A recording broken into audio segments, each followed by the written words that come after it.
Kebijakan perdagangan Presiden Amerika Serikat Donald Trump pada tahun lalu menciptakan guncangan dalam sistem perdagangan global. Kebijakan itu membuat banyak sekutu Amerika Serikat mengalami ketidakpastian dalam menyikapi arah Washington. Dalam situasi itu, China tidak memilih pendekatan persuasif terhadap sekutu Amerika Serikat.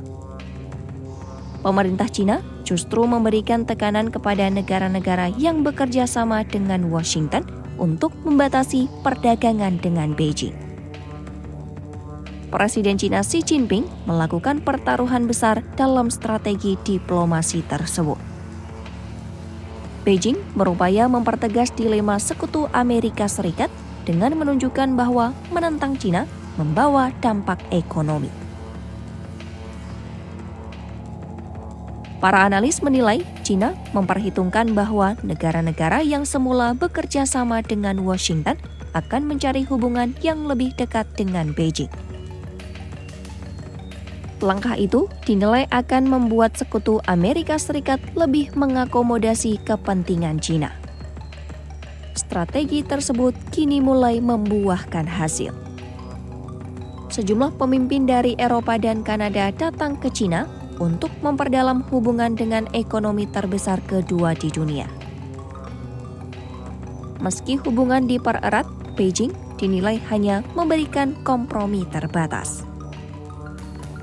Isu sensitif seperti hak asasi manusia, keamanan, dan perdagangan tidak seimbang tetap menjadi perbedaan. Perdana Menteri Inggris Keir Starmer melakukan kunjungan ke China untuk pertama kalinya sejak tahun 2018. Starmer memprioritaskan kesepakatan bisnis sambil berhati-hati dalam menyampaikan isu kontroversial. Sejumlah kritikus menilai pemerintah Inggris terlalu lunak dalam menyikapi kepentingan China. Penyetujuan pembangunan kedutaan besar China di London dinilai memicu kekhawatiran keamanan.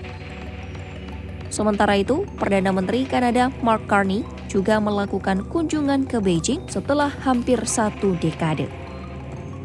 Carney berupaya menata ulang hubungan pragmatis dengan China demi kepentingan ekonomi Kanada. Kunjungan tersebut menghasilkan pengumuman kemitraan strategis baru. Kanada menyetujui pelonggaran tarif terhadap sejumlah kendaraan listrik China. Para analis menilai China berhasil memainkan situasi diplomatik dengan sangat efektif. Jarak antara Amerika Serikat dan sekutunya memberi ruang lebih luas bagi Beijing. Langkah-langkah konfrontatif Amerika Serikat memungkinkan China menampilkan diri sebagai pendukung stabilitas global. Beijing memposisikan diri sebagai mitra yang konsisten di tengah dunia yang tidak stabil.